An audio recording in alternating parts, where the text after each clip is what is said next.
Bonjour et bienvenue à notre deuxième webinaire de cette série consacrée aux pratiques de soins tenant des comptes des traumatismes de la résilience. C'est notre toute dernière série avec cette application à propos des approches de traumatisme et comment nous nous engageons avec ces soins. Je m'appelle Carole Fancott, je suis directrice de l'engagement des patients et des partenariats à Healthcare Excellence Canada et je serai l'une de vos co-animatrices aujourd'hui. Avant de commencer, il y a des outils dont nous disposons pour faciliter la pleine participation de tous ceux qui se sont joints à l'appel aujourd'hui. Nous avons le plaisir de proposer aujourd'hui cette session avec une interprétation simultanée en 3 langues. Si vous voulez entendre la voix de notre interprète francophone, veuillez sélectionner français dans le menu d'interprétation situé en bas de votre écran. En outre, l'interprétation en langue des signes est disponible en American Sign Language et en langue des signes québécoise. Chacune de ces langues est également accessible à partir du bouton d'interprétation dans votre menu Zoom. Nous vous demandons également d'accéder au menu Options de visualisation situé au-dessus de l'écran et des diapositives pour sélectionner la langue des diapositives que vous souhaitez voir. Alors, cette session se veut être un espace d'apprentissage et de réflexion. Veuillez noter qu'il y a des soutiens qui sont disponibles en français et en anglais pour débriefer sur le contenu discuté et pour soutenir notre bien-être. Un conseiller est disponible pendant la session et pendant 3 heures après la session au numéro suivant. 1-888-829-5815. Ce numéro a été ajouté au clavardage et vous pouvez le contacter à n'importe quel moment de la session et pour les 3 heures qui suivent. En cas de forte demande pour ce service, il se peut que l'on vous demande de laisser un message vocal et on vous rappellera à partir d'un numéro privé. Vous noterez que la boîte de clavardage a été paramétrée pour permettre à tous les participants de discuter avec nos panélistes, mais pas entre eux. Nous vous assurons que vos commentaires et réflexions sont les bienvenus à tout moment au cours de l'événement et notre équipe travaille en coulisses pour s'assurer que les messages clés seront partagés avec l'ensemble du public. Alors, nous avons un ordre du jour chargé avec nos intervenants et nous n'aurons pas le temps de discuter de vos questions en direct aujourd'hui. Cependant, vos questions et commentaires seront rassemblés et les réponses seront communiquées après l'événement. Et puis, finalement, veuillez noter que cette session est enregistrée et que l'enregistrement sera disponible par courrier électronique et sur le site web du CEH dans les jours qui suivront la session. Alors, nous sommes tellement reconnaissants que vous aviez pris le temps de passer cette prochaine heure avec nous pour que nous puissions apprendre ensemble avec donc tous ces panélistes qui sont avec nous. Si vous ne l'avez pas encore fait, passez un moment pour répondre à la question du sondage qui s'affiche sur votre écran. Veuillez, s'il vous plaît, faire défiler l'écran vers le bas pour voir la question et y répondre. Et n'oubliez pas de cliquer sur Soumettre pour nous envoyer votre réponse. Je reconnais que nous sommes tous réunis virtuellement en provenance de divers endroits à travers le pays. Je reconnais avec gratitude être une visiteuse sur les terres où je me joins à vous, sur le territoire non cédé des peuples Musqueam, Squamish, Mississauga, ici de côté ouest de Toronto, où les cherry blossoms sont en train de vraiment s'épanouir. Healthcare Excellence Canada s'est engagé dans des efforts de vérité et de réconciliation avec le gouvernement, les organisations et les communautés des Premières Nations, des Inuits et des Métis, et reconnaît qu'il s'agit d'un voyage d'apprentissage dans lequel nous sommes tous engagés en tant qu'individus et collectivement en tant qu'organisation. J'offre cette reconnaissance des terres comme un acte de réconciliation et je suis tout à fait reconnaissante du résultat des nombreux sacrifices des Premières Nations, des Inuits et des Métis. Veuillez passer un moment pour réfléchir au territoire sur lequel vous êtes et si vous ne connaissez pas le territoire sur lequel vous vous trouvez et l'histoire qui l'a construit et précédé, nous avons fourni le lien vers Native Land Digital dans le clavardage. J'ai le privilège de co-animer cette session avec Denise McQuaig. Denise est une aînée métisse avec donc la Health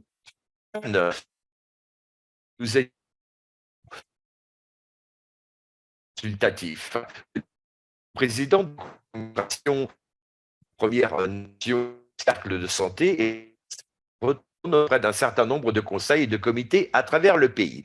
Je passe la parole maintenant à Denise et qui va vraiment commencer sur ce que nous allons faire en apprentissage aujourd'hui. C'est à vous, Denise. Merci, Carole. Et nous pouvons passer à la diapositive supplémentaire avec le groupe de conseil.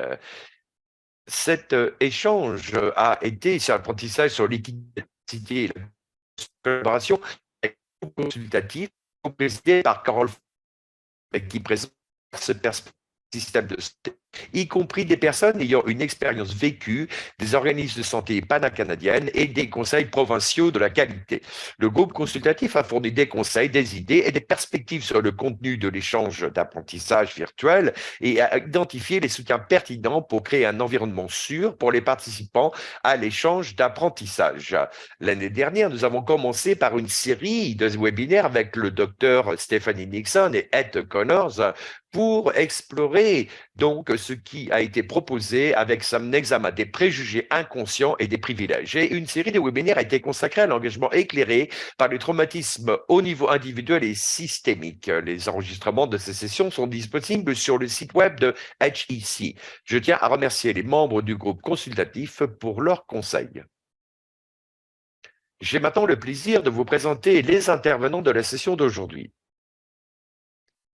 Nous allons écouter 2 études de cas présentant des initiatives conçues pour lutter contre les inégalités en matière de soins de santé et pour favoriser un engagement plus équitable avec des personnes ayant des expériences diverses du système de soins de santé. Katie Mai et Laura L.T. Todd du projet Unite et Alice Maybe et Ambryn Sayani de Equity Mobilizing a Partnership in Community Impact. Kelly Mai est une femme cantonaise chinoise de la diaspora et une habitante de première génération des territoires non cédés des peuples Musqueam, Squamish et Tsleil-Waututh. En tant que responsable principal de l'expérience des patients et de l'engagement communautaire au BC Mental Health and Substitute Use Services, sa passion est de transformer la conception et la prestation des soins pour les personnes confrontées à la marginalisation sociale et économique. Elle est titulaire d'une maîtrise en administration de la santé et d'une désignation PMP. Laura L.T. Todd, qui est donc elle, de Victoria en Colombie-Britannique, a plus de 20 ans d'expérience vécue dans les systèmes de soins de santé et d'aide sociale en tant que personne souffrant de troubles concomitants de la toxicomanie et de la santé mentale, ce qui la rend passionnée par le démantèlement de la stigmatisation associée à la toxicomanie et à la maladie mentale. LT est titulaire d'un diplôme en études juridiques et est actuellement conseillée au Pacific Center Family Center Services. Alice Maybe est une patiente partenaire des soins de santé depuis 2011. En partie parce qu'en tant que femme, elle a été maltraitée et lésée par certains médecins. Elle collabore à de nombreux aspects des soins de santé, notamment des projets de recherche et à des domaines de prestation de services et de politique. Alice a travaillé dans le domaine de la technologie, formant des femmes à l'utilisation des ordinateurs et à l'obtention d'un emploi, puis concevant de grands systèmes logiciels, dont un pour des cliniques médicales. Elle plaide en faveur de l'évolution du système de santé et de l'engagement des patients et du public. Alice cherche de nouveaux moyens d'impliquer des personnes de tous horizons et de toute communauté, ce qui l'a amené à co-initier Impact, une communauté de personnes ayant des expériences vécues diverses axées sur l'équité en matière de santé. Elle est cofondatrice du réseau des conseillers de patients PAN, une communauté nationale de conseillers partenaires de patients et de familles. Et puis, la docteure Ambryn Sayani, qui est une scientifique au Women's College Research Institute à Women's College Hospital, elle est titulaire d'une bourse de développement de carrière de 6 ans des Instituts de recherche en santé du Canada pour diriger la recherche axée sur le patient au Canada. La docteure Sayani est conseillère experte en équité en matière de santé pour le partenariat canadien contre le cancer, membre du comité consultatif médical du réseau canadien des survivants du cancer et cofondatrice de Equity Mobilizing Partnerships in Community, Ses domaines d'expertise sont l'engagement des patients, l'équité en matière de santé et des soins contre le cancer. Et le docteur Sayani s'associe aux patients pour co-créer des connaissances par le biais de la recherche afin d'influencer les politiques et d'améliorer les résultats de santé liés au cancer pour tous les groupes de population. Carole, c'est à vous.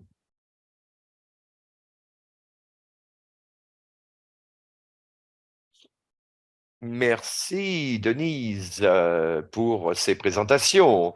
Et je vais maintenant passer la parole à Kaylee et LT pour commencer. Bienvenue à toutes les deux. Merci beaucoup, Denise et Carole, pour cette présentation fantastique. Bonjour à tous. Nous sommes tellement heureux de pouvoir partager notre travail en Colombie-Britannique, surtout de notre institut, avec une diversité nationale à travers le Canada. Mais tout d'abord, je voulais vous dire un petit peu de quoi il s'agit dans notre organisation et pourquoi nous avons besoin de faire ce travail et aussi vous présenter certaines des opportunités et des défis qui sont tout à fait pertinents à votre travail.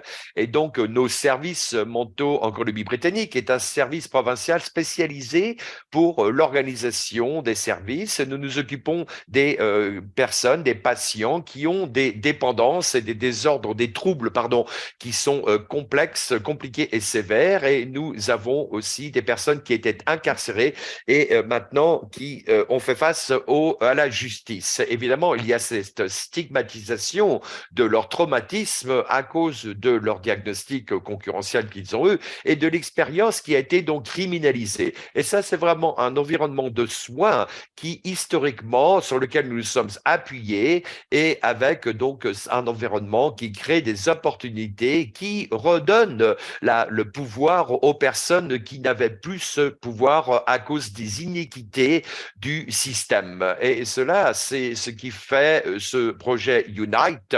Et ce projet Unite est là pour interrompre les stigmatisations à travers une approche en plusieurs paliers avec parler de ces expériences, de ces histoires, de l'éducation et de pouvoir démystifier les stéréotypes qui touchent la population de nos patients.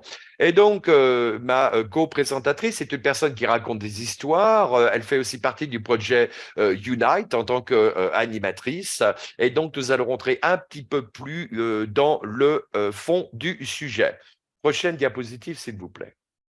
Beaucoup d'entre vous sont familiers avec le docteur Stephanie Nixon et son modèle qui montre comment les systèmes de privilèges et d'oppression peuvent toucher les systèmes de santé. Et ça, c'est une roue qui est un petit peu nuancée, comment ces systèmes touchent chacun d'entre nous d'une façon individuelle. Alors que nous vivons, chacun d'entre nous, chacune d'entre nous s'identifie dans cette intersection et comment nous sommes perçus par le public et comment nous sommes perçus aussi par le système de santé et comment nous faisons l'expérience de notre santé et de notre maladie. Et évidemment, vous avez cette diversité, d'équité et d'inclusion et cet engagement pour essayer de comprendre les complications d'une personne qui est dans un traitement de soins et où nous pouvons personnaliser cela pour s'engager avec un partenaire directement. Et ça, c'est vraiment une perspective qui a été sur le devant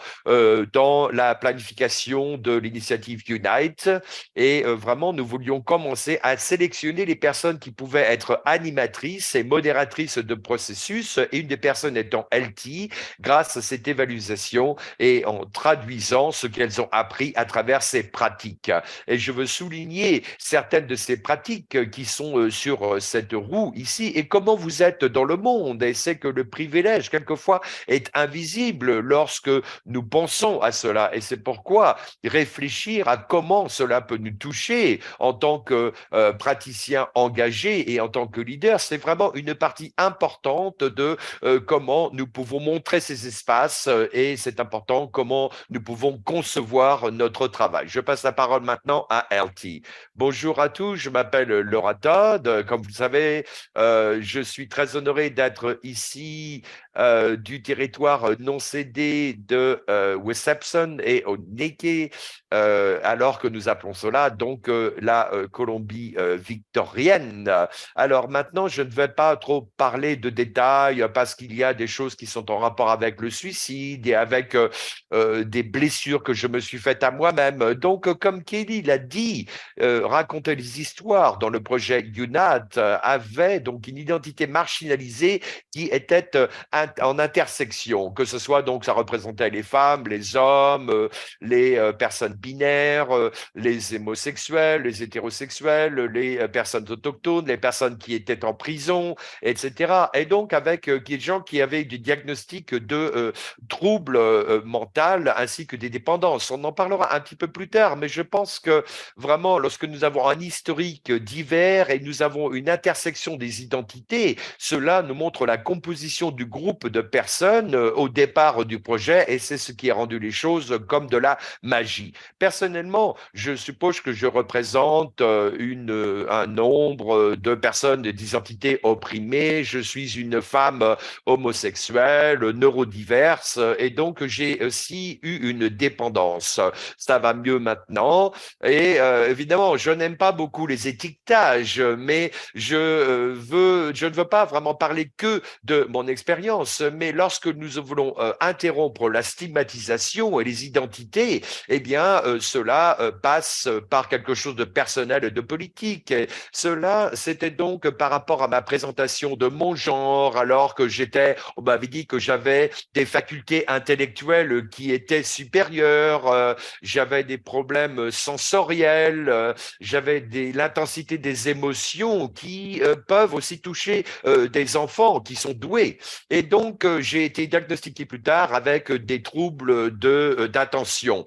Mais vraiment, cela expliquait beaucoup de ces échecs qui, à ce moment, je pensais que je n'étais pas bonne à la vie, mais plutôt j'ai commencé à apprendre comment m'occuper de cela lorsque j'étais adolescente.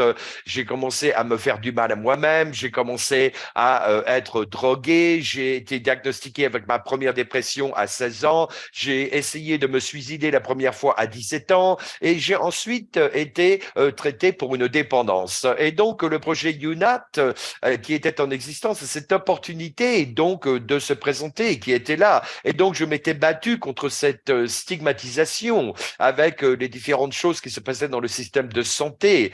Pendant plus de 20 ans, j'ai donc été en désintoxication, je suis allé dans des foyers, j'ai vu un psychiatre, un psychologue, j'étais dans un fellowship de 12 étapes, etc. Toutes ces choses-là avec différents degrés de réussite pendant des années.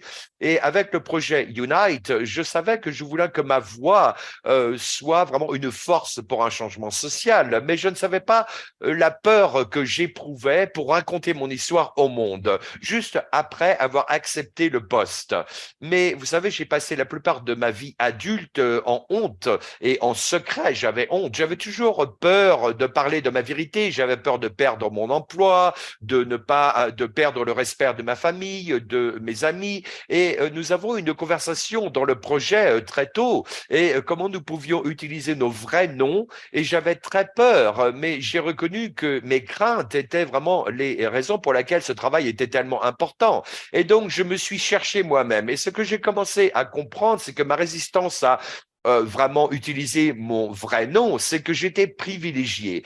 J'avais peur de perdre ce privilège. Et donc, vous savez,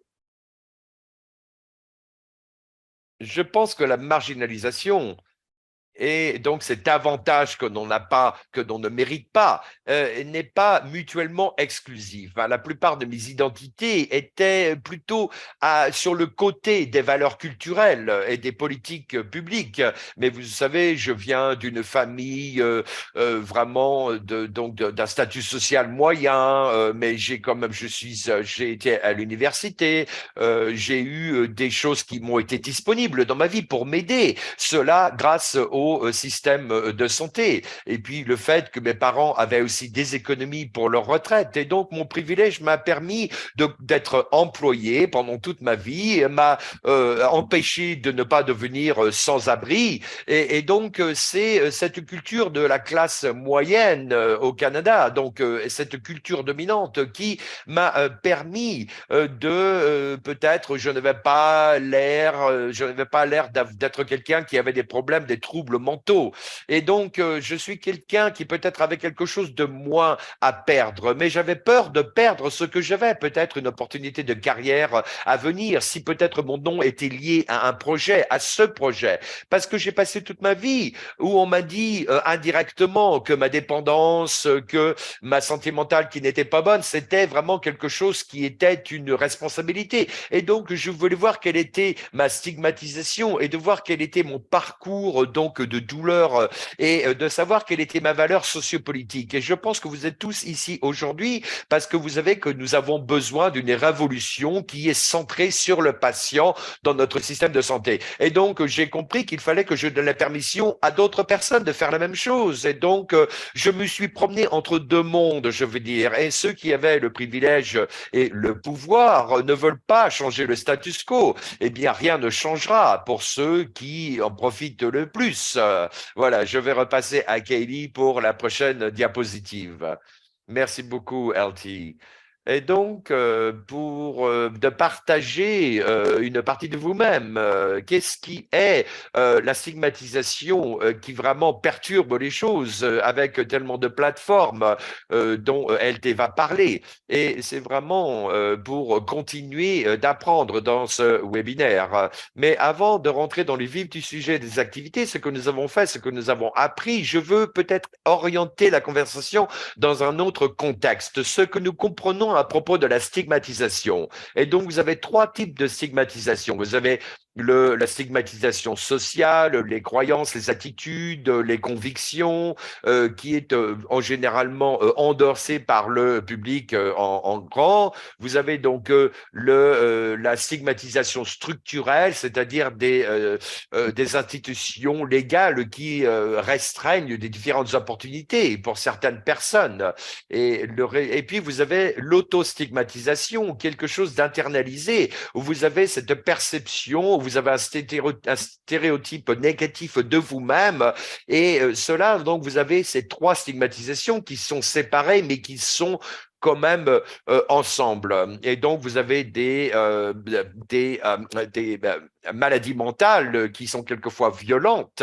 Et lorsque ce stéréotype est cru par la population en général, eh bien, cela peut se montrer dans des politiques punitives qui puissent empêcher les gens d'avoir un abri, une maison, ou parce qu'ils ont fait l'expérience de choses difficiles. Et quelquefois, ça peut internaliser des croyances négatives à leur propos. Et alors qu'ils ne peuvent pas avoir un foyer, un abri. Et ça, c'est un cycle de discrimination, de désavantage pour des individus qui ont des maladies mentales, qui sont exclus constamment d'avoir donc un foyer, un abri, parce qu'ils sont marginalisés encore plus avec les résultats de santé négatifs. Et donc, l'initiative United, eh bien, le plus vous avez plus de stigmatisation à ces niveaux, eh bien, cela va se traduire par des changements dans ces changements de stigmatisation structurelle. Et c'est ce graphique vous montre ces différents stéréotypes, comment cela peut continuer dans des actes de discrimination actifs. Et donc, ce sont des attitudes, des croyances qui sont malheureusement négative, une image de soi négative. Par exemple, on ne va pas donner un toit à quelqu'un pour une raison donc de santé mentale. Et donc c'est une interaction négative. Et nous sommes là vraiment pour perturber ce cycle et ce niveau de stéréotype, comme c'est montré sur la prochaine diapo, s'il vous plaît, si vous pouviez la placer. Et donc, ce que nous souhaitons faire, c'est vraiment rompre le cycle. Notre United Initiative, c'est vraiment changer tous ces stéréotypes, ce que nous croyons, les gens qui ont des troubles et qui ont fait l'expérience de criminalisation avant que cela se manifeste. Nous voulons créer et adopter des opportunités pour ces personnes, pour avoir ces expériences, pour avoir la santé, le bien-être, en changer cela et en changeant ces stéréotypes qui puissent s'infiltrer de la façon comment les soins sont donnés à ces personnes. Comment faisons-nous cela? Eh bien, tout d'abord, nous voulions créer de la formation et de l'apprentissage grâce à des vidéos. Nous avons commencé en 2020, pendant la pandémie. Nous avons embauché 3 personnes qui savaient bien raconter des histoires et 2 personnes qui avaient de l'expérience en tant que modérateurs pour être là à gérer les choses. Et donc, nous avons conçu des mini-documentaires, des séries de documentaires que vous pouvez voir aujourd'hui et qui sont disponibles et nous continuerons ce dialogue dans le clavardage à ce propos plus tard. Nous avons conçu donc une équipe avec dans un laboratoire que nous avons conçu à propos de la santé à l'université de Emily Carr pour traduire ces histoires et pour vraiment écouter avec humilité et pour être des témoins et de vraiment prendre à cœur ces personnes qui racontaient leurs histoires pour pouvoir partager avec le monde. Et donc, dans ce projet, c'était vraiment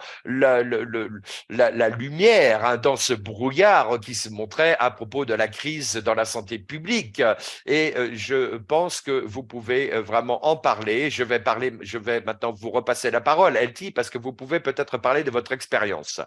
Oui, ce projet, c'était vraiment sa conception. Nous avions 2 personnes qui avaient de l'expérience en tant que modérateurs, avec 3 personnes qui racontaient leurs histoires. Donc, ça n'a jamais été fait pour que ça soit vraiment un partenariat avec le patient qui soit là, qu'on montre, n'est-ce pas, quelqu'un qui est avalé par un groupe de personnes, on va dire, normales, pour trouver une seule voix. Non, la chose la plus importante de ce projet, je pense, c'est le processus de réalisation des vidéos, c'était la collaboration. Et donc, les services de santé mentale et d'abus et de dépendance de la Colombie-Britannique nous a aidés. Et ça, n'oubliez pas que vous aviez évidemment des personnes qui étaient là et qui faisaient de la thérapie en ligne, mais nous étions, sans le savoir, nous essayons de créer une connexion et nous ne le savions pas. Et nous avions donc ce laboratoire qui était vraiment cadré pour que cette vision devienne réalité. Et donc, nous avons passé plusieurs sessions pour apprendre à se connaître avec des modérateurs qui étaient là pour aider. Nous avions de la chance d'avoir un aîné qui était là pour pouvoir bénir notre travail, pour nous guider spirituellement. Et puis, évidemment, l'équipe de Emily Carr était vraiment heureux d'être sur place et de pouvoir nous aider. Et donc, nous avons donné une voix et une plateforme. Oui, nous avons été rémunérés, mais je pense que ce qui est plus important, c'est que nous n'étions pas seuls dans ce processus. Et le BC Mental Health Substance Use, je pense qu'ils sont alignés dans leurs actions avec les valeurs, avec leurs valeurs. Et lorsque je réfléchis à cela, eh bien, je pense qu'ils auraient pu nous faire des entretiens individuellement avec peut-être des des petites vidéos, mais je pense que cet espace virtuel était vrai pour une sécurité émotionnelle, avec des gens qui avaient des expériences diverses, qui venaient de différents endroits. Et donc, à chaque fois que les personnes qui racontaient des histoires, Chris et Charles, c'était très fort. Nous pouvions nous nourrir les uns sur les autres. Et donc, pendant ces mois, nous étions ensemble et il y a des douleurs qui ont été partagées dans cet espace. C'est une opportunité rare d'avoir une vulnérabilité émotionnelle et c'était très difficile dans ces temps où nous étions déconnectés en tant que société. Et donc, comme je l'ai dit plus tôt, il y a très peu sur Terre qui est plus efficace à détruire les autostigmatisations que d'écouter et de pouvoir raisonner avec avec d'autres donc histoires. Et je comprends, c'est tout. Nous sommes tous des êtres humains et nous essayons de faire du mieux possible.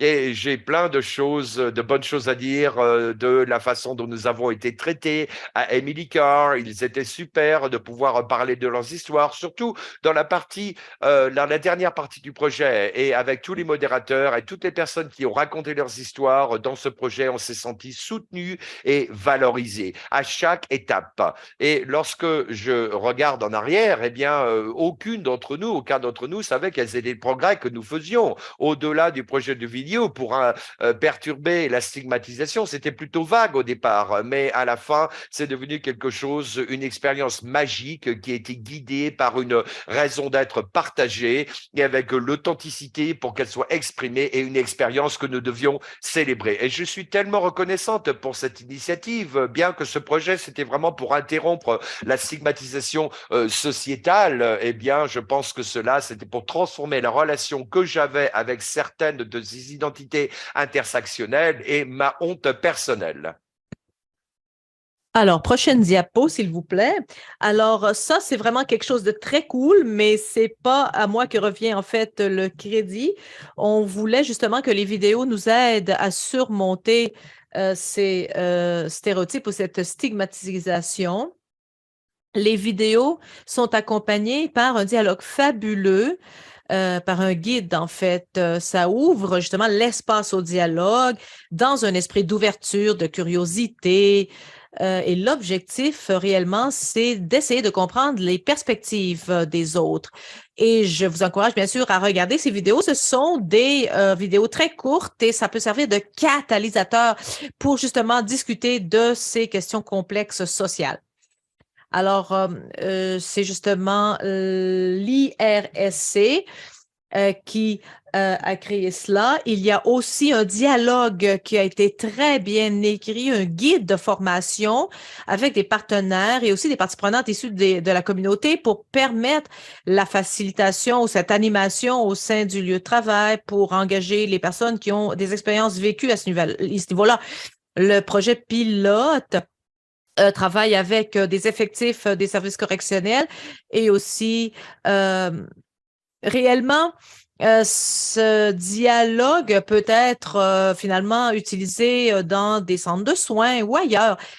C'est quand même assez incroyable justement que ce projet continue à créer de l'intérêt et aussi pour co-créer avec nous, pour apprendre avec nous. Et aussi interrompre la stigmatisation au niveau social. Donc, moi, ce que j'espère au cours de ce projet, c'est qu'en partageant nos vérités avec les autres qui ont déjà des expériences vécues très différentes de la mienne, je peux apprendre de leurs expériences et vice-versa. On peut voir l'humanité dans ces expériences sans aucune dérision, sans aucun préjugé. Je pense qu'au final, c'est un événement qui ne se limite pas à la santé mentale ou à la toxicomanie, c'est juste un point de départ. Et cela me donne un aperçu de la société où la lutte est acceptée, comprise et même valorisée pour justement la sagesse qu'elle permet d'apporter. Prochaine diapo.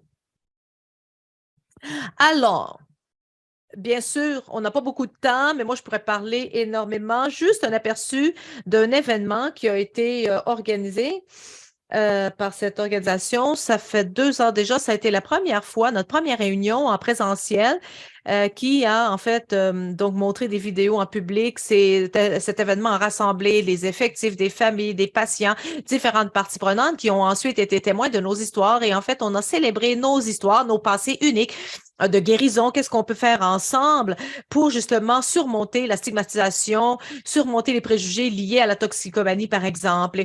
Cette célébration incroyable de ce travail et le potentiel aussi pour l'avenir a été célébré. Merci beaucoup à tous pour cette invitation aujourd'hui. Je repasse la parole à Katie pour la dernière diapo. Merci beaucoup. Alors, juste pour aussi faire entendre notre gratitude, notre reconnaissance, un encouragement aussi, bien sûr, d'aller jeter un coup d'œil à notre site Internet. La page d'accueil, eh bien, c'est là où vous allez retrouver les vidéos. Il y a 8 autres ressources aussi pour justement comprendre, faciliter le dialogue. stimuler le dialogue et nous espérons que vous allez continuer à partager ces ressources, les utiliser dans votre travail aussi. Parce que la manière dont ces ressources ont été conçues, eh bien, c'était pour justement garder en tête ces contextes plus vastes. On ne parle pas de maladies en particulier. On veut tout simplement aborder des concepts, par exemple la confiance, croire en quelqu'un. Comment est-ce qu'on peut faire pour encourager tout cela? Comment peut-on interrompre la stigmatisation, rompre la stigmatisation et la surmonter? Donc, je vous invite vraiment à rester en contact. On adorerait entendre aussi comment ces ressources affectent vos espaces. Merci beaucoup. On apprécie énormément le temps que vous nous avez alloué aujourd'hui. Wow! Merci beaucoup. Merci à tous. Merci d'avoir partagé, en fait, ces histoires très puissantes. Et justement, pour l'histoire de Unite, c'est une approche qui, finalement, nous montre ces questions de pouvoir, de privilège, de stigmatisation, l'intersectionnalité, toutes les complexités, finalement, de ces questions qu'on a en face de nous. Merci pour tout cela. Et je pense que, finalement, la puissance et le pouvoir de raconter son histoire, cette humanité partagée. Et maintenant, je vais souhaiter la bienvenue à Elise et Embreen qui vont nous parler de leur travail avec Impact. C'est une autre approche à cet engagement inclusif qui continue à renforcer notre compréhension de cet engagement basé sur l'équité. Bienvenue Elise et Embreen. La parole est à vous. Merci beaucoup. Merci Denise pour cette présentation aussi un peu plus tôt. Aujourd'hui, c'est une opportunité pour Lisa et moi de partager avec vous comment est-ce que cela a été co-développé? Comment est-ce qu'on a établi un partenariat au sein de la communauté? Il s'agit réellement d'une histoire, la manière dont une personne spécialisée dans la science, dans les sciences sociales, a réussi à faire une disruption. Je vais commencer par dire que nous vivons dans la région de Toronto, qui est le territoire traditionnel des Anishinaabe, Chippewa, Haudenosaunee et des Wendat, des peuples Wendat. Et maintenant, il y a beaucoup de personnes et des Premières Nations diverses qui vivent, qui continuent à vivre sur ce territoire. Nous sommes engagés vis-à-vis de la vérité de la réconciliation. Nous honorons tout ce que nous avons appris de nos partenaires des Premières Nations avec qui nous partageons cet espace et nous sommes engagés à respecter ces territoires. Prochaine diapo, s'il vous plaît. Alors, avant de rentrer dans le vif du sujet, j'aimerais remercier, bien sûr, le WCH pour son soutien et sa volonté d'innover et de changer les processus et les politiques pour permettre l'adoption de nouveaux modèles d'engagement des patients. Prochaine diapo. De quoi parle-t-on exactement aujourd'hui? Lorsque Carol nous a contactés, elle nous a demandé de partager la manière dont on a géré tout ça. Et on a voulu partager avec les gens non seulement des concepts théoriques, mais aussi des aspects concrets. Comment est-ce qu'on peut passer de la théorie à la pratique? Et vous dire aussi ce que c'est que Impact. Comment est-ce qu'on a appris de son existence? Pour cela, il faut remonter un petit peu et je dois vous dire qu'il y a beaucoup de valeurs partagées par United. Nous sommes réunis par par des valeurs communes. Nous sommes engagés à agir. Alors, je vais partager avec vous ma perspective et ensuite je partagerai la parole à Élise afin qu'elle puisse aussi partager sa vision du monde et on va justement résumer ce qu'on a fait aujourd'hui dans le cadre d'Impact. Moi, je suis dans le domaine des sciences sociales. Qu'est-ce que cela veut dire? Cela veut dire que je crois que la connaissance n'est pas neutre. Les connaissances sont produites par des systèmes et par des structures et aussi sont modelées par des forces économiques et sociales. Je pense également que la manière dont nos institutions sont structurées de nos jours, eh bien, vont reproduire les mêmes types de connaissances, à moins que nous ne prenions action pour justement changer les choses. Je pense qu'il n'y a pas d'objectif unique et que, afin que la démocratie des connaissances puisse se réaliser, je pense que c'est très important que tous puissent partager au dialogue, que tous aient la capacité justement de faire des changements. En ce qui concerne ma position, eh bien, vous pouvez voir un petit peu que je suis une femme, je viens des minorités visibles, je suis une immigrante une immigrée, pardon, récente au Canada. Mais je suis aussi une scientifique, ce qui veut dire que j'ai le pouvoir de créer des connaissances. Et je suis engagée pour justement créer du plaidoyer, de la recherche pour créer une société plus juste et plus équitable. Élise, je te passe maintenant la parole.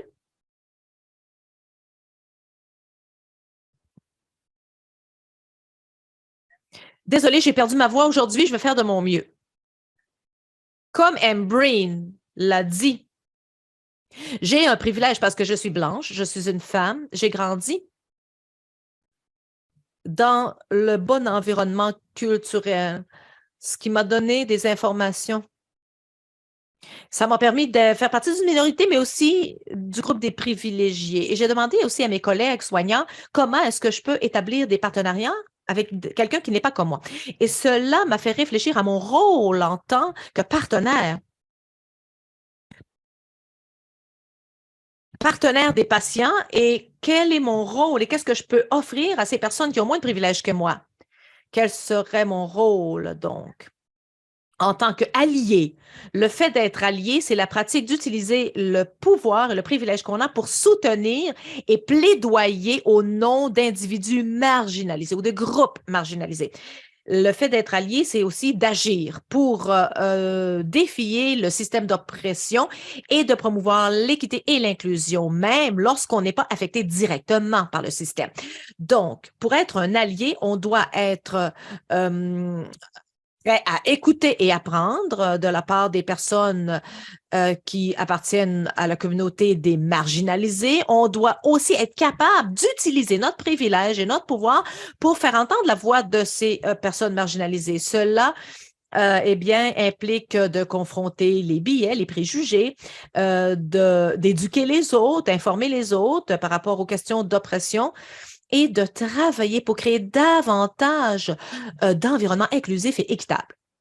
Le fait d'être allié n'est pas lié à une identité, mais cela nécessite un engagement vis-à-vis d'un apprentissage continu et une réflexion, une auto-réflexion. Cela nécessite aussi la capacité de prendre des risques, d'être vulnérable. Ce n'est pas toujours confortable et de faire des erreurs.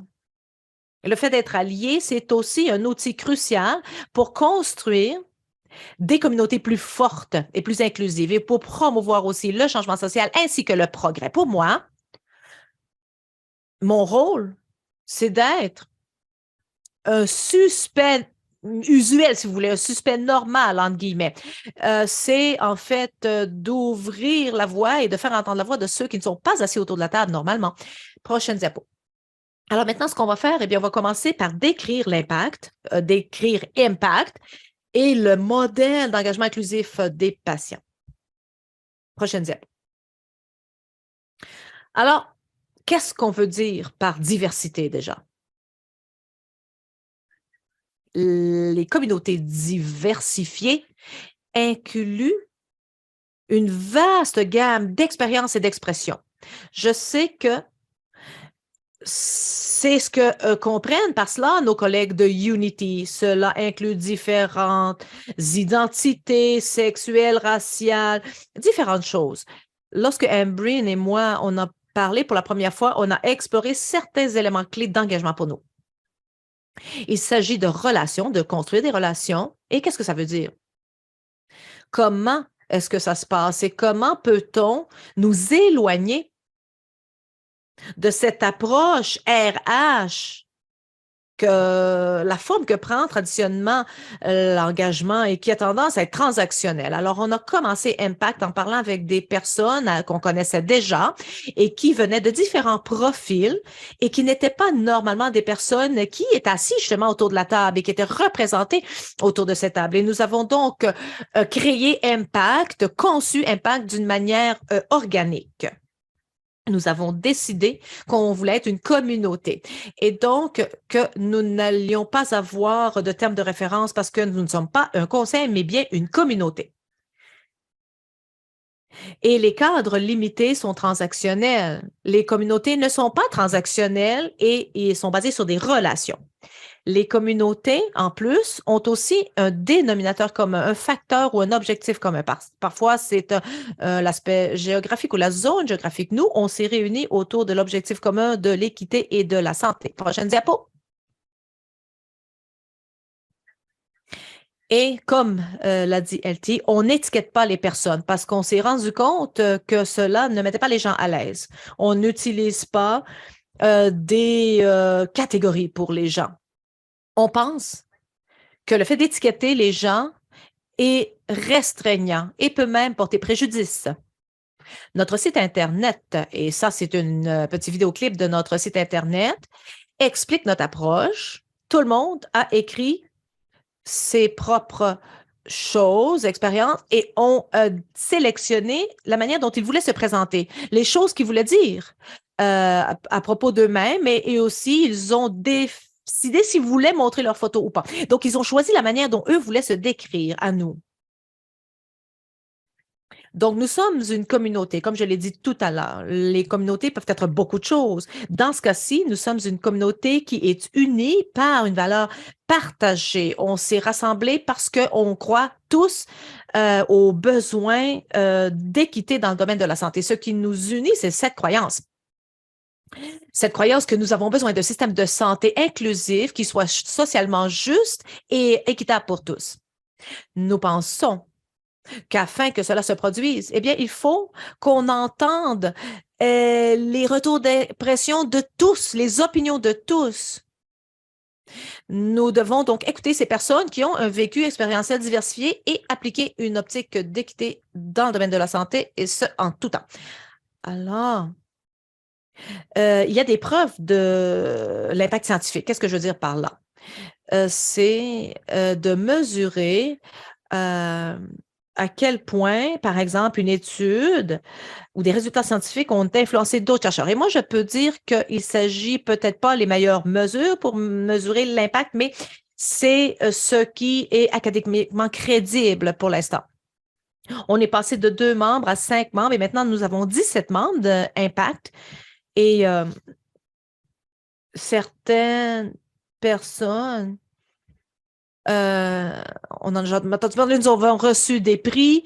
Nous nous sommes engagés auprès de 6 hôpitaux à travers le Canada, 10 institutions, y compris une institution pan-canadienne. La question est la suivante. Pourquoi est-ce qu'on a connu un succès aussi limité? Quelle est la lacune que Impact a remplie et comblée et comment est-ce qu'on a réussi? Prochaine diapo, s'il vous plaît. Donc, voilà l'histoire. C'est l'histoire de défier le statu quo. Et ça ressemble à cela. Ça ressemble à une table au sein d'un institut de santé avec un ordre du jour qui a été établi par cette même institution de santé. Les partenaires, les patients sont privilégiés. Les personnes qui peuvent s'asseoir autour de cette table ont toujours des connexions et ce sont des personnes qui ont des ressources matérielles, du temps et de l'argent qui leur permet de participer à ces réunions. D'après mon expérience, il y a des conseils, mais ceux-là n'ont pas trop d'impact. Il y a ils servent l'intérêt de l'organisation qui les rassemble et ils servent rarement les intérêts qui sont à l'extérieur de l'organisation. Beaucoup de partenaires, patients font leur travail sur des projets d'amélioration. Donc, eux apportent beaucoup autour de la table. Prochaine diapo. Je pense que cette image peut vous être familier. Voilà l'engagement des patients classiques. Prochaine diapo. Embreen. J'ai mentionné tout à l'heure mon rôle et d'après ma vision du monde, pardon.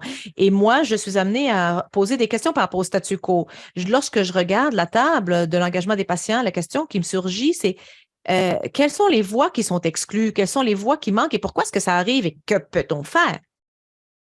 Cependant, en tant que personne spécialisée dans les sciences sociales, je pratique beaucoup le dites-moi. Dites-moi, c'est l'idée que à chaque fois que j'écoute et que j'apprends, je déconstruis tout ce que je connais, tout ce que je sais et je reconstruis cela en incluant les nouvelles informations que j'ai reçues parce que je n'ai pas été engagée en tant que partenaire patient. Ce ne sont pas des questions auxquelles j'ai des réponses.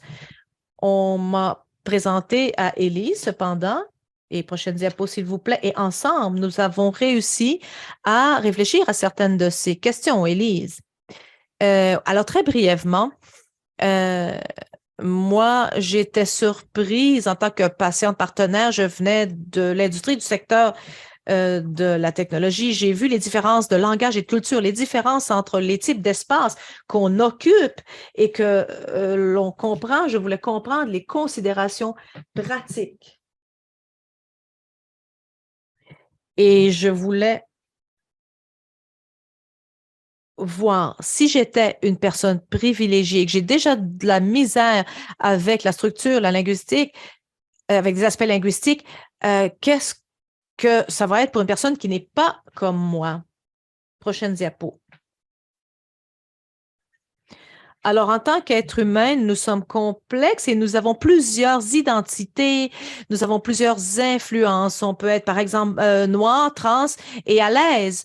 On peut être une personne éduquée qui a un diplôme, mais qui est récent, immigrant récent et qui va se retrouver sans abri. Donc, ce sont ces identités intersectionnelles qui, finalement, sont communs à tous. C'est ce concept de l'intersectionnalité, c'est un concept qui a été développé autour de l'idée que tous ces éléments dont on a parlé, le sexisme, le racisme, le colonialisme, l'impérialisme, eh bien, comment est-ce que ces éléments peuvent contribuer à l'exclusion ou à l'inclusion? Comment est-ce que cela paraît ou transparaît? Et l'avatar que j'ai, moi, c'est assez vrai parce que même si Lisa et moi, on n'a pas été capable de tout expliquer, on a quand même une expérience. Euh, mais on n'a pas suffisamment d'expérience au niveau de l'intersectionnalité pour se mettre à la place de quelqu'un qui n'a pas ces privilèges que nous. Et bien sûr, il faut qu'on passe à l'action.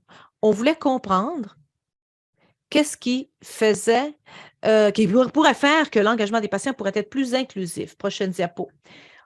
On a aussi voulu transformer cela en action. Prochaine diapo. L'une des questions qu'on a posées lorsqu'on a préparé cette diapo, c'est comment est-ce qu'on peut penser aux voix des personnes qui sont privilégiées et de ceux qui ne le sont pas.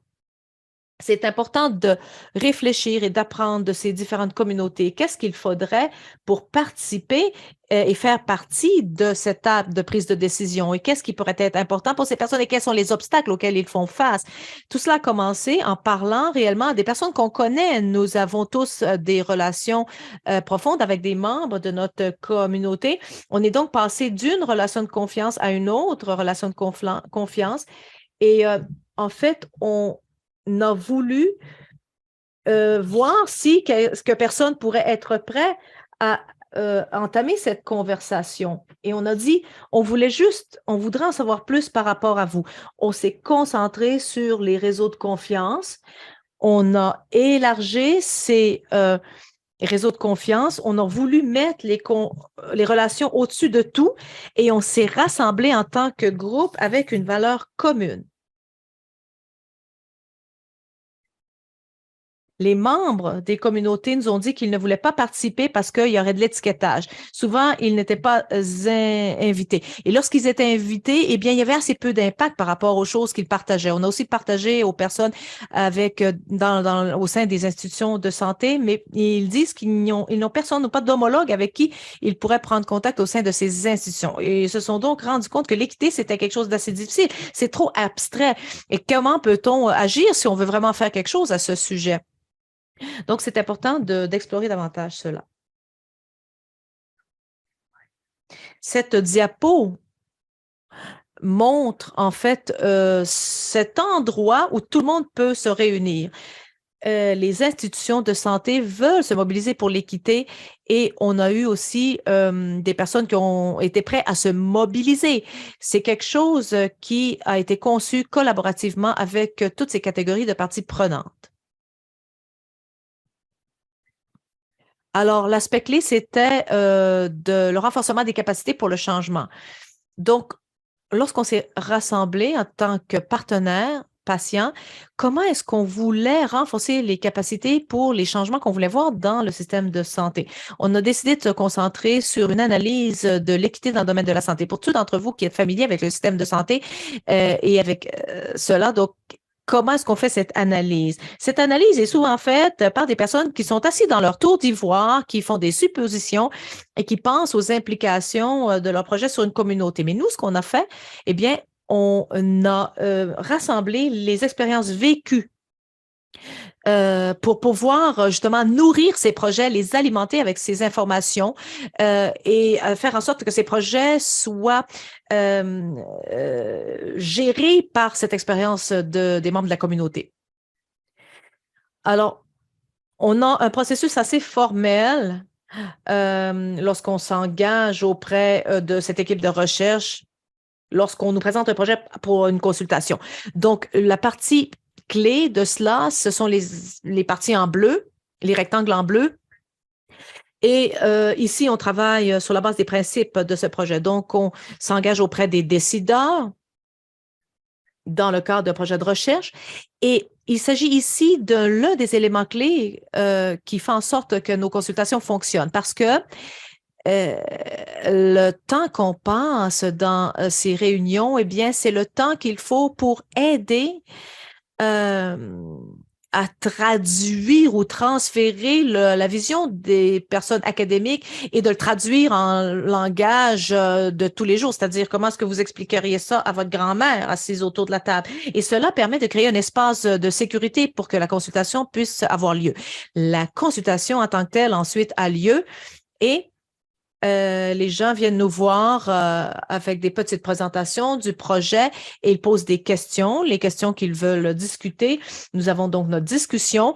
Certaines parties de ces discussions sont organisées avec les personnes qui viennent nous voir, d'autres hors ligne. Et ensuite, on produit un rapport écrit avec des recommandations basées sur ces discussions. Et on termine ensuite en demandant des retours d'impression afin qu'on puisse comprendre quelles sont les actions qui ont été entreprises sur la base de ces recommandations. Pour tout le monde, pour que tout le monde au sein de la communauté puisse mesurer son impact. Prochaine diapo et je passe la parole à Ambreen. Alors, d'autres questions qu'on a posées lorsqu'on a préparé cette présentation. Comment est-ce qu'on reconnaît les personnes qui sont privilégiées et les personnes qui sont au pouvoir? Alors, il y a un processus. Comment est-ce qu'on peut rassembler ces personnes pour avoir ces conversations et ces discussions? Alors, on a conçu cela en tant que groupe, mais on a vraiment été conscient du fait que cela doit être disséminé, doit être aussi mis à niveau pour avoir un impact régional et au-delà. On a donc voulu réfléchir à des idées, réfléchir aux ressources et aux infrastructures dont on a besoin pour développer une unité telle que Impact. Quels sont, par exemple, ceux qui vont adopter cela de manière précoce et voir quelles peuvent être les idées. Cela a été délibéré. Et c'était important aussi de créer ces espaces pour l'engagement sécuritaire. C'était important aussi que les membres d'Impact puissent savoir qu'ils contribuent à faire des changements majeurs. Et c'est comme cela qu'on a transposé ça en action. Comment est-ce que Impact est devenu ce qu'il est? Bien, il s'agit d'une communauté qui est identifiable par ses valeurs. On veut faire en sorte que le système de santé soit plus équitable et plus accessible pour tous. Nous avons conçu une analyse, nous avons établi des partenariats avec les parties prenantes, avec des chercheurs, afin qu'ils puissent aussi avoir leur mot à dire et contribuer avec leur travail. Comprendre comment est-ce que le travail peut être plus équitable, plus inclusif. quelles sont les perspectives auxquelles ils n'ont pas pensé, par exemple. Et ce faisant, nous partageons la puissance, le pouvoir au sein de la communauté. Et donc, c'est important de faire entendre la voix de tous autour de la table. Prochaine diapo. Alors, voilà quelques principes clés. Qu'est-ce qui manque et où est-ce qu'on passe notre temps? Où est-ce qu'on construit des relations? Identifier les zones de confort des gens, y compris en ligne. Et on doit penser à la question de l'accessibilité. Cela n'est pas toujours la même chose, que ce soit dans le monde réel ou en ligne. Et il s'agit de relations. Il faut prendre le temps d'investir, d'alimenter les relations qui sont déjà existantes.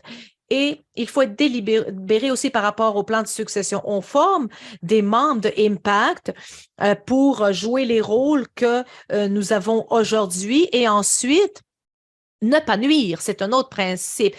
Essayons de ne pas étiqueter les personnes. Créons des espaces de sécurité où ces gens peuvent se sentir à l'aise pour partager tous les aspects de leur identité. Prochaine diapo. Alors, on va résumer ce que nous avons donc couvert et on va vous laisser avec des options d'action. Prochaine diapo.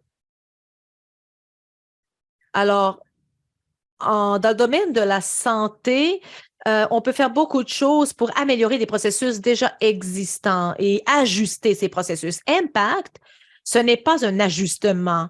Impact, ce n'est pas une amélioration. Impact, c'est une nouvelle manière de s'engager. Prochaine diapo. Que pouvez-vous faire? Est-ce que vous avez un projet qui est en cours? Est-ce que vous avez réfléchi à cela déjà, à la manière dont vous voulez aborder les questions d'équité, de santé? Si ce n'est pas le cas, eh bien, n'hésitez pas à nous contacter. Si vous voulez créer votre propre mouvement d'équité dans le domaine de la santé, eh bien, n'hésitez pas à nous contacter pour des outils, des ressources que nous avons.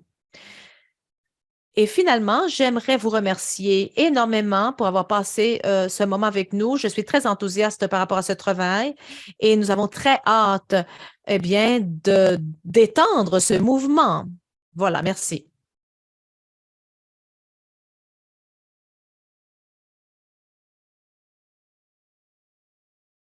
Eh bien, je pense que je ne pourrais pas remercier suffisamment nos intervenants aujourd'hui. Je les remercie énormément pour leur présentation. Nous avons mis au défi nos intervenants. On leur a demandé comment est-ce qu'on pouvait passer de la théorie à la pratique. Et ce projet Unite parle d'une disruption en racontant des histoires. Et le projet Impact nous parle de l'engagement des patients, et ce, d'une manière différente.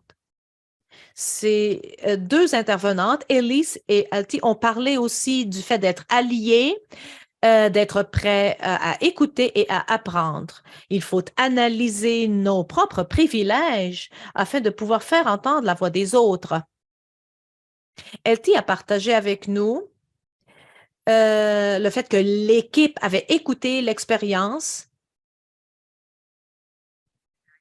Unite a utilisé l'intersectionnalité, la lentille de l'intersectionnalité dans son travail. Et Impact a utilisé ce casse-tête ou ce puzzle de la diversité. Donc, on a créé un sentiment de communauté. Il n'y a pas d'étiquettes qui ont été assignées à personne et on veut mettre les relations au-dessus de tout. Artie a parlé du fait de ne pas avoir d'un partenaire patient qui soit unique. Un autre exemple de la manière dont on peut créer ce sentiment de communauté. Chaque personne, à sa manière, nous a présenté les défis posés par le statu quo et par la stigmatisation lorsqu'on essaie de faire entendre la voix des patients d'une manière transformative dans le domaine de la santé. Un engagement classique des patients sert souvent les objectifs de l'organisation, mais non pas de ceux qui sont à l'extérieur. Je vous remercie à tous, tous ceux qui se sont joints à nous aujourd'hui. J'espère que vous allez relever le défi de l'action lorsque vous allez commencer à réfléchir à la manière dont vous pouvez également contribuer à l'équité via l'analyse du privilège et de l'intersectionnalité et de l'opportunité d'être informé par rapport au traumatisme et efficace pour construire des relations. Merci et thank you. Fantastique, ces réflexions de conclusion et de clôture. Merci beaucoup. Un énorme merci à nos intervenants aujourd'hui, Katie, LT, Elissa, Embreen. Je voulais aussi, bien sûr, remercier toutes les personnes dans les coulisses ici chez Healthcare Excellence Canada, notre équipe d'apprentissage, les producteurs, les interprètes qui font en sorte que nous avons pu avoir une expérience positive au cours de ce webinaire.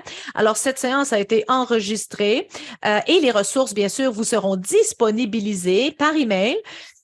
Et aussi sur le site Internet du IRCS. Et nous allons bien sûr ensuite lancer une autre séance de cette série au mois de juin. Il y aura 2 exemples d'initiatives qui ont été conçues avec bien sûr l'équité en tête pour pouvoir garantir davantage de soins inclusifs. Nous aurons des intervenants, Shore, par exemple, de Doctors of the World, Antoine Beauvin, entre autres, qui va parler des communautés qui prennent soin.